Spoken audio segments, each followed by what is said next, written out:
Diz o Clube da Esquina que os sonhos não envelhecem, ou pelo menos não deveriam envelhecer. Mas será que dá para chegar ao fim da vida passando dos 80 anos ou mais, mantendo os propósitos da juventude ou renovando sonhos, mas se mantendo com uma postura curiosa, otimista, interessada em relação à vida? É esse o tema de hoje do nosso Humanamente, uma parceria com o Instituto de Psiquiatria do Hospital das Clínicas da USP, sempre com a melhor análise médica da imprensa brasileira. Doutor Daniel Barros, tudo bem? Oi, Rô, tudo jóia? Hoje vamos falar sobre esta vida longa, né? Como é que a gente. Mas é legal falar um programa que a gente não vai falar de doença, né? Um programa que a gente vai falar de saúde. Também é legal trazer isso aqui no Humanamente, né? É verdade, falar de vitalidade. E para isso, recebemos a Cristina Ribeiro, professora e doutora em gerontologia, autora do livro Propósito de Vida na Pessoa Idosa. Eu e o doutor Daniel Barros estamos com o livro aqui na mão, para você que também está acompanhando o programa na versão do YouTube, sempre com as imagens dos nossos estúdios, para falar mais sobre esse assunto. Cristina, bem-vinda aqui ao Humanamente, tudo bem? Tudo bem, muito obrigada. Agradeço a oportunidade de estar aqui falando desse assunto tão importante. Muito obrigada mesmo. Eu queria já começar esclarecendo o ouvinte e confessar aqui que é esclarecendo para mim também. Sempre bom a gente relembrar e entender melhor. Cristina, explica para todo mundo que está ouvindo a gente o que é uma gerontóloga, o que é a gerontologia. Ótimo, muito obrigada pela pergunta, doutor Daniel. Então é o seguinte: a gerontologia é a área que estuda o idoso de maneira global, nos aspectos biopsicossociais. Então, é uma área científica, né? É uma área que estuda, então, o idoso de maneira global. E quem faz parte, então, quais são os profissionais que fazem parte dessa área? Todos os profissionais que se especializam, estudam para atender o idoso nessa área. Então, nós temos os profissionais, por exemplo, da fisioterapia, terapia ocupacional, inclusive o médico. Então, assim, a geriatria, que é a especialidade médica que cuida das doenças, faz parte da gerontologia. Então, eu costumo dizer que a gerontologia é o grande guarda-chuva, né? Ela é bem ampla e ela vai envolver todos os profissionais que estudam, se especializam para atender a pessoa idosa.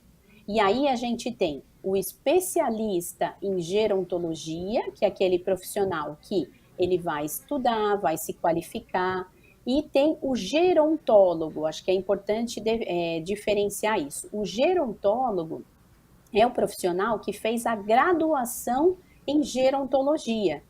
Já o especialista em gerontologia são os outros profissionais que têm um outro tipo de graduação. Então, fisioterapeuta, terapeuta ocupacional, fono, nutricionista. Então, a gente costuma dizer, né? Eu faço parte da SBGG, Sociedade Brasileira de Geriatria e Gerontologia, então a gente costuma colocar, né, como essa nomenclatura. Então, é o geriatra, o especialista em gerontologia e também nós temos o gerontólogo. Sim.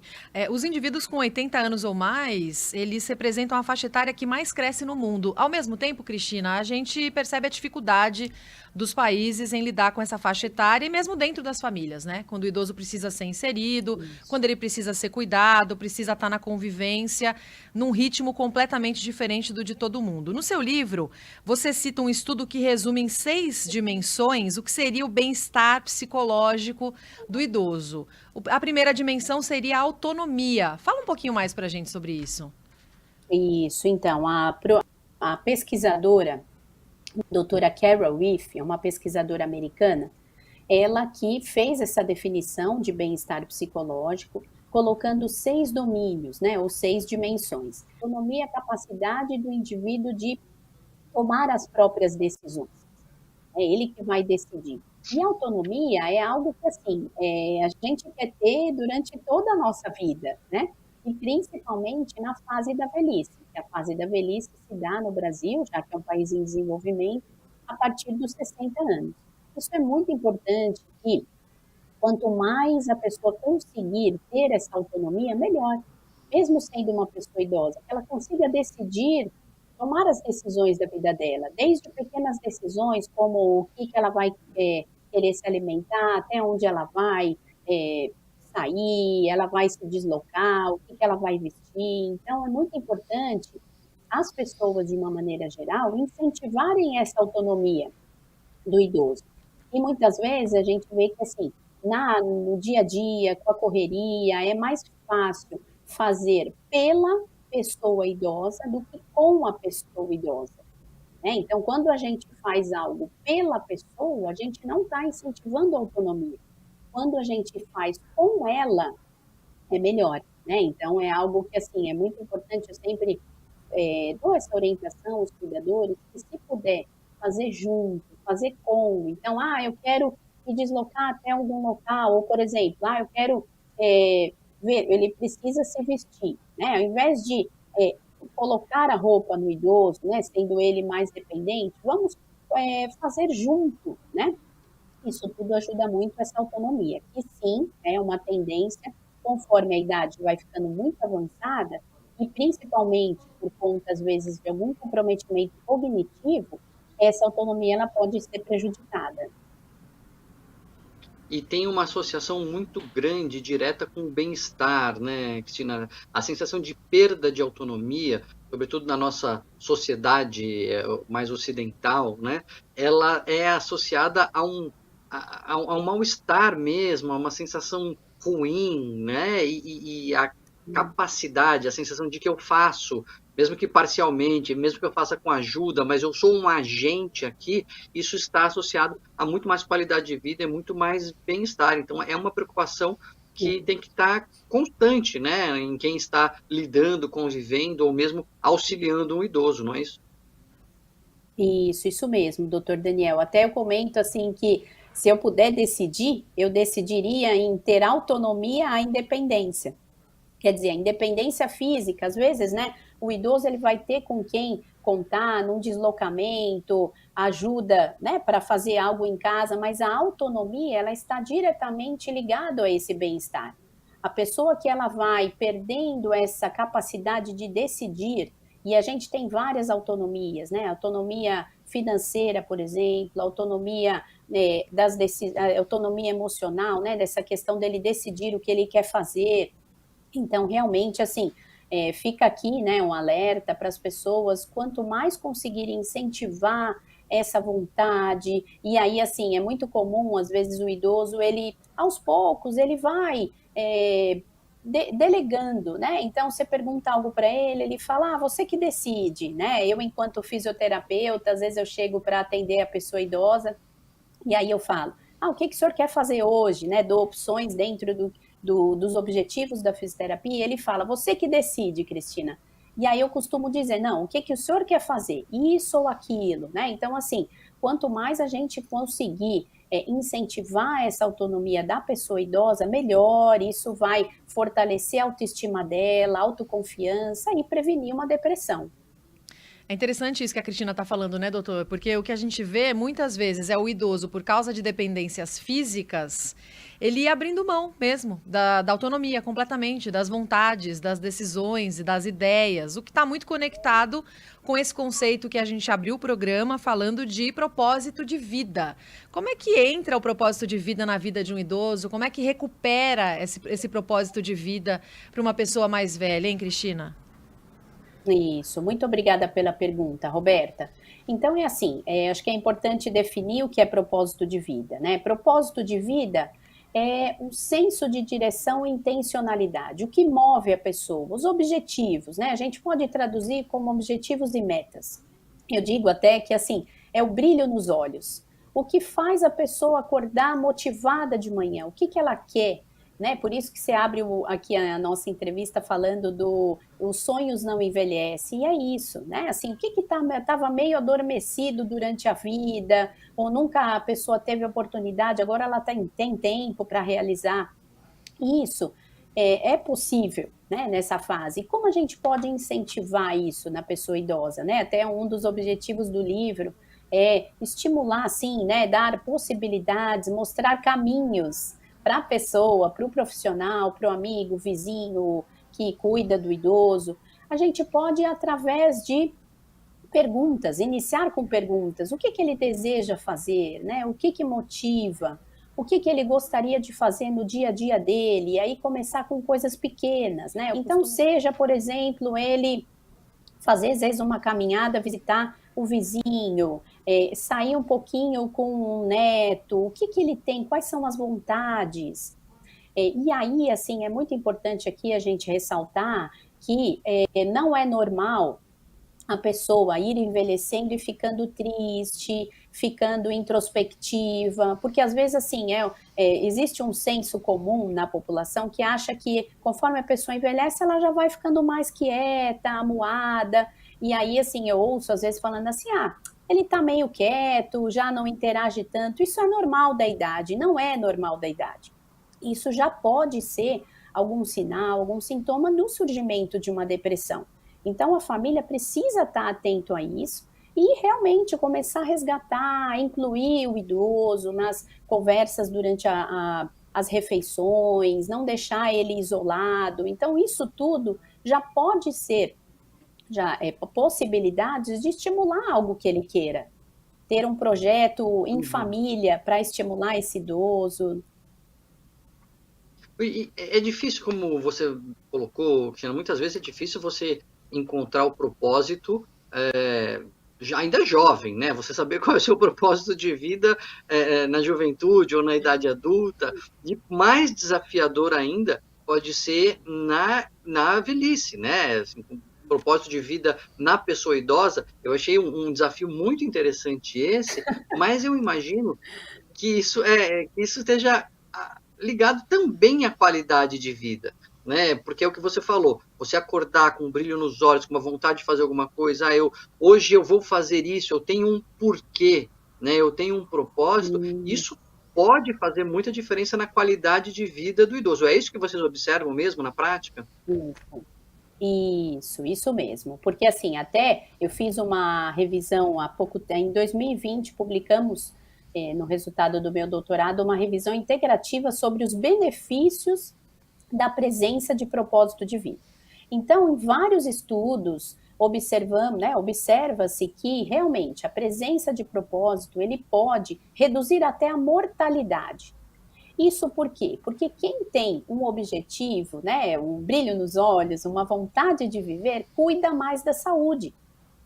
Se preserva mais, adere aos tratamentos de saúde, às terapêuticas. Por quê? Porque a pessoa quer viver, né? Então ela não vai negligenciar um exame ou prorrogar um check-up, por exemplo. Por quê? Porque ela quer viver mais, ela quer acompanhar, às vezes, né, um neto que está crescendo, quer realizar uma viagem. Então isso tudo é muito importante, né? Conforme eu vou assim, divulgando livros, as pessoas vão me trazendo casos, então é muito interessante ver como que você ter, né, um objetivo, e aí eu vejo nessa fase, muitos têm às vezes de realizar uma viagem, né? Outro dia conversando com uma pessoa, ela disse que depois que ela fez uma viagem, ela viu que ela não tinha um bom condicionamento cardiorrespiratório, e isso começou a ser um objetivo para ela, porque ela quer realizar mais viagens, e ela tem mais de 70 anos. Então, já está comprovado cientificamente que ter um objetivo na vida faz a pessoa cuidar mais da saúde, se preservar, e isso tudo vai ajudando muito, né, nesse bem-estar, nessa qualidade de vida. Sim. E quando a gente está falando, Cristina, sobre cuidados paliativos, né? Idosos no fim da vida que já estão em cuidados paliativos. E aí o propósito de vida, ele fica ligado a algo muito incerto, já que a pessoa não tem um planejamento a longo prazo, já que ela não tem uma vida mesmo à frente muito longa para planejar, para pensar e para conseguir ser mais motivada. Tem como trabalhar isso no idoso que está passando por cuidados paliativos ou nessas famílias mesmo? Sim. Então, ótima pergunta, Roberta. Sim, a gente tem um capítulo sobre cuidados paliativos, né? E o que a gente traz nesse sentido? Cleison. Aí sim, mais do que nunca, objetivos a curto prazo, né? Então, objetivos assim, que às vezes é para uma semana, e trazendo à tona essas vontades, esses desejos traduzidos em ações, né? Não é só no mundo da ideia, né? Porque quando às vezes a gente fala, eu tenho um desejo, mas esse desejo, ele vai ser concretizado, ele pode ser materializado, né? Quer dizer, realizado. Então, o profissional, a família, em cuidados paliativos, ela deve, assim, o que que a gente coloca no livro, né? Até uma das pesquisadoras que escreve comigo, ela é especialista nessa área de cuidados paliativos, a gente fala, assim, em objetivos e algo para agora, para já, para hoje, né? O que que ele quer, o que que ele ainda não fez. Nesse sentido, entram a questão de encaminhamentos familiares, algo que às vezes ele quer, e a gente vê muito, né? Assim, às vezes a pessoa ela está esperando aquele ente querido, às vezes para se despedir, para fazer um pedido, para fazer algo que ela deseje, para depois, né, partir em paz. Então, assim, o trabalhar os propósitos em cuidados paliativos é o aqui e agora, mas incentivando isso, né? Para que a pessoa realize o que ela ainda quer, né? Com aquele tempo que ela tem, né? E aí sim, os objetivos devem ser mesmo a curto prazo, né? Porque a gente não sabe quanto tempo ela tem. Então, aí é nesse sentido. Uma coisa muito interessante quando a gente entrevista pesquisadores, cientistas, que é uma característica da ciência, que, né, a gente vê a necessidade, até para construir conhecimento, de se medir as coisas, né, de você poder fazer ali questionários e poder avaliar, enfim, se está presente ou não está presente, se está aumentando, se está diminuindo, se melhora ou se piora, faz todo sentido a gente precisar avaliar, medir, para poder testar as intervenções. E no livro você coloca que o propósito de vida também pode ser medido. Existem critérios para se avaliar o propósito de vida. Eu acho que é uma coisa interessante para o nosso próprio ouvinte. A gente tem muitos ouvintes da terceira idade, mas mesmo eu acho que isso faz sentido para as pessoas em qualquer idade, né? Avaliarem a si mesmas com relação aos seus propósitos de vida. Quais são esses critérios? Como que se mede o propósito de vida? Isso, muito obrigada pela pergunta, doutor Daniel. É uma escala que até 2018 ela não tinha sido validada para uso no Brasil e foi um dos produtos, né, um dos resultados do doutorado.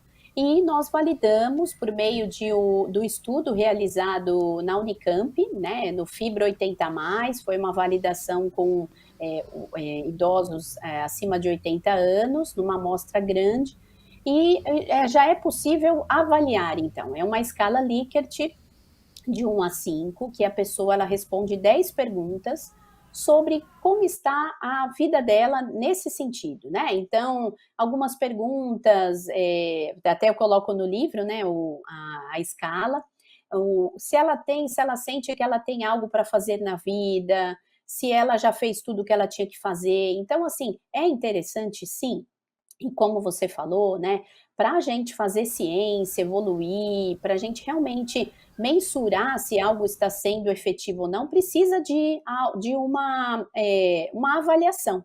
E isso a gente está avançando, os estudos no Brasil, agora já estamos realizando uma pesquisa multicêntrica para avaliar o propósito de vida de idosos institucionalizados, quer dizer, idosos que moram em instituições de longa permanência, né?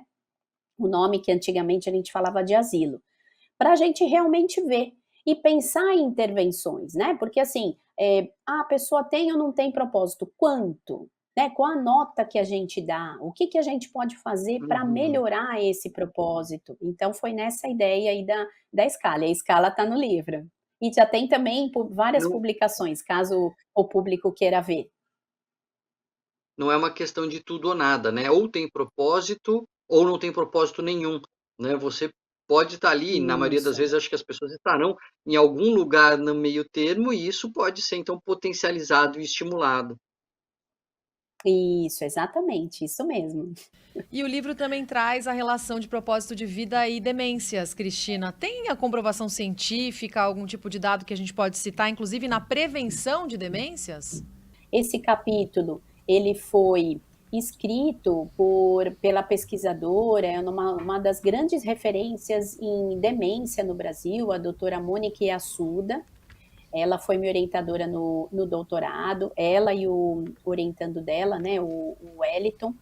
E nós, assim, o que a gente observa, né, também pela nossa revisão integrativa, que Quem tem demência diagnosticada, mas existe, né, a presença de propósito de vida, esse propósito de vida, ele pode diminuir os efeitos deletérios da demência. Então, quer dizer assim, já vários artigos comprovam que se a gente tem dois grupos de pessoas, ou duas pessoas, vamos pensar assim, os dois mais ou menos no mesmo estadiamento da doença. Quem pontua, né, quem tem propósito de vida, clinicamente está melhor, porque a pessoa tem uma motivação, tem algo que faz com que ela se envolva em atividades significativas, mesmo na presença da demência, né, no caso no estágio inicial.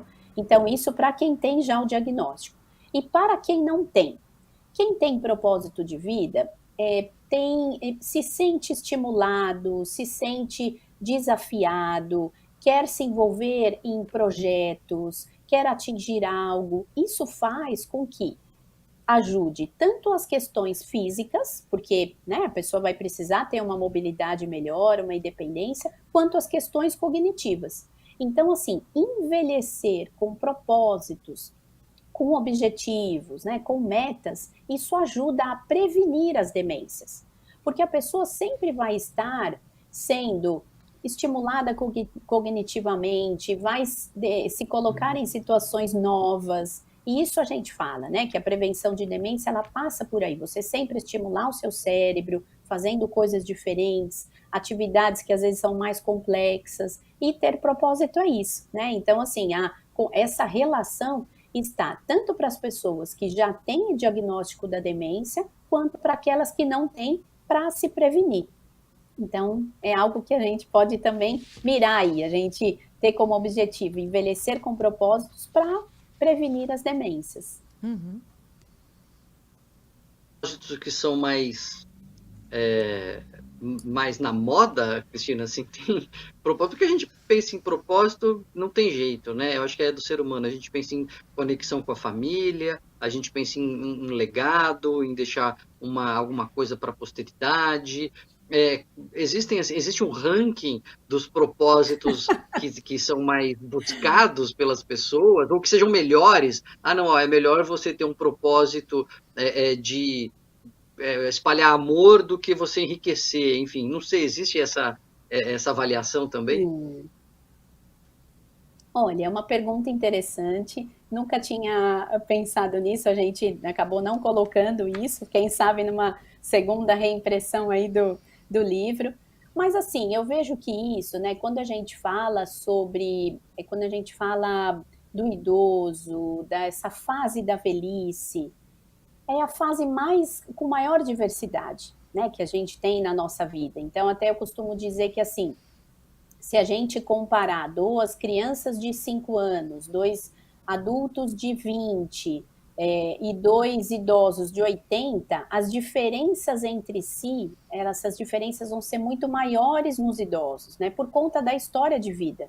Então, isso tudo, esses propósitos, a gente vê que, assim, está muito ligado à história de vida, ao repertório, mas nessa fase, eu vejo que está, assim, muito ligado às questões familiares, a você, né, ao idoso querer acompanhar o crescimento de um neto. Eu vi até na minha família, depois que minha filha nasceu, quanto que mudou, né, os propósitos dos meus avós, dos meus sogros e dos meus pais, eles mudaram porque em função da minha filha, né? Ah, eu quero me cuidar mais, eu quero acompanhar o crescimento, quero ver, né, se eu consigo né, curtir o máximo possível. Então, assim, propósitos ligados ao convívio familiar, à melhora da saúde, isso vejo que na velhice, assim, na minha prática, é o que está mais presente, né, nessa fase de vida. Porque, às vezes, assim, questões profissionais já, né, o que tinha que fazer já fez, né?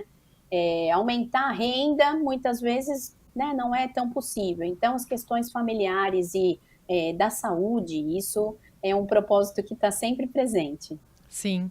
E Cristina, eu também já li uma reportagem com a sua participação falando das Blue Zones, né? Que é o nome dado àquelas 5 regiões do planeta onde os pesquisadores conseguiram observar que as pessoas vivem mais do que a média e também com mais saúde, que traz um pouco do que a gente está falando aqui no programa hoje.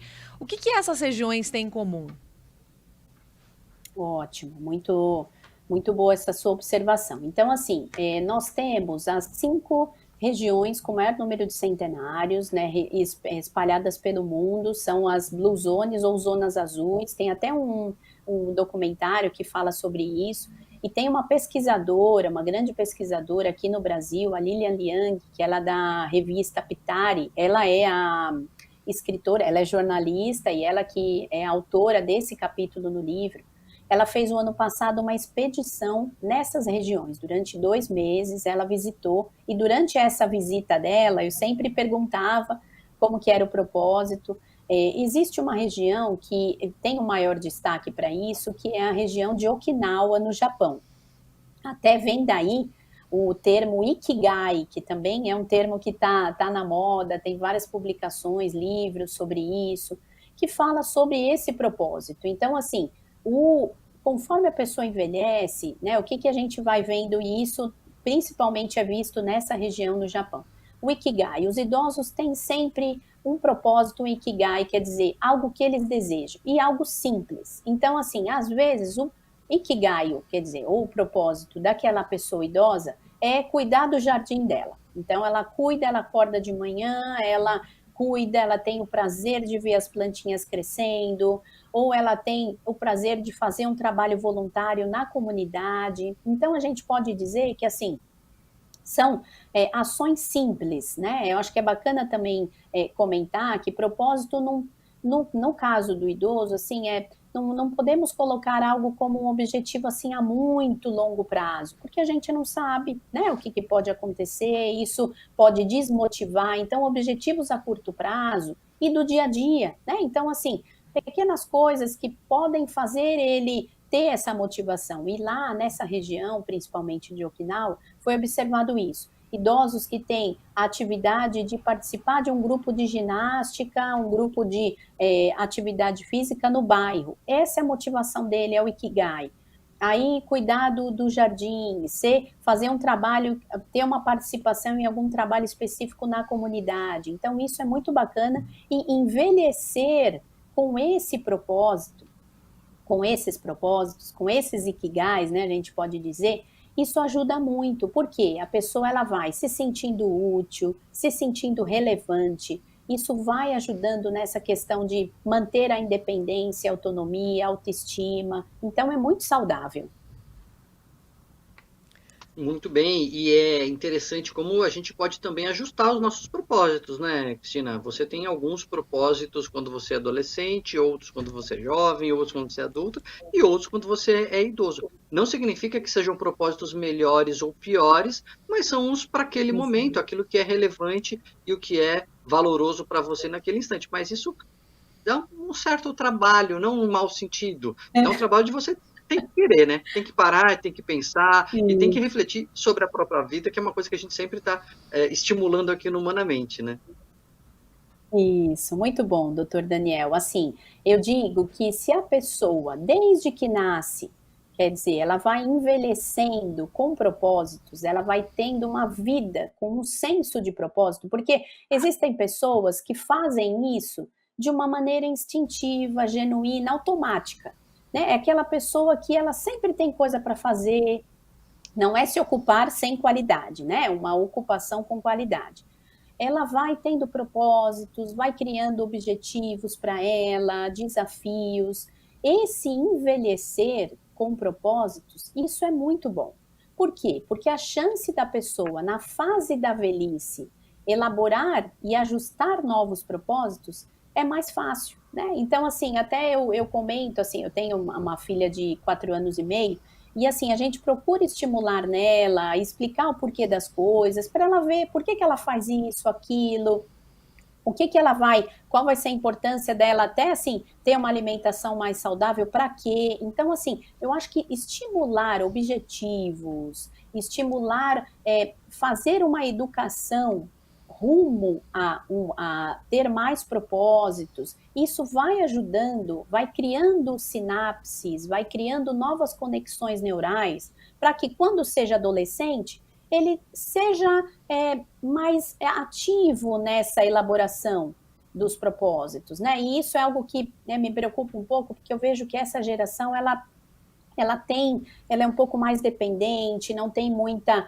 às vezes, autonomia nessa elaboração de objetivos, do que ela quer para a vida dela, mas isso é sério, né? Porque, assim, eu penso, se não for mudado, como aqui, né, o programa, muito bom essa estimulação, né, de objetivos, sempre se falar sobre isso, tem mais chance da pessoa, na velhice, ter mais facilidade para elaborar esses propósitos. E menos chance de depressão, menos chance de isolamento. Então é isso, assim, cada fase exige essas elaborações. E se isso for feito, discutido, né, como a gente está fazendo aqui, vai ficar mais fácil, mais natural. E, paralelo a isso, acho que é importante também dizer sobre a importância da resiliência. Então, se a pessoa, eu vejo que está muito ligado, até coloco no livro isso, a presença de propósitos de vida aliado à questão do traço da resiliência, da capacidade de se adaptar. Porque se a pessoa ela tem essa facilidade, ela vai se ajustando, né? E assim, a pessoa que tem essa resiliência, essa capacidade de adaptação, e está muito atrelado ao propósito, porque se ela tem algo que ela deseja, peraí, não deu daquela maneira, mas vamos lá, vamos fazer diferente, porque o objetivo é maior, né? Tem alguma adversidade, algum obstáculo? Opa, o que eu preciso fazer para ajustar, para chegar e atingir esse objetivo? Então, né, durante a vida a gente tem como ir envelhecendo aí de uma maneira melhor, né? Cristina Ribeiro, professora e doutora em gerontologia, autora do livro Propósito de Vida na Pessoa Idosa. Cristina, muito obrigada pela participação com a gente aqui no Humanamente. Parabéns pelo seu trabalho e até uma próxima. Obrigada mesmo. Espero que, né, assim, essa conversa tenha estimulado os propósitos em quem está nos ouvindo. E muito obrigada pela oportunidade de falar de um assunto tão importante aqui num programa tão relevante para a sociedade como o de vocês. Muito obrigada. Doutor Daniel Obrigado, Barros. Cristina. Obrigado pelo seu tempo. E seguimos com propósito aqui, né, Rô? É isso, doutor. E voltamos na semana que vem com assuntos importantes também. Você pode acompanhar todos os programas do Humanamente pelo site da Band News FM, na versão em vídeo pelo YouTube ou ainda em podcast pelas principais operadoras de áudio. Valeu, doutor. Um beijo. Até semana que vem. Isso. Até lá. Tchau, tchau.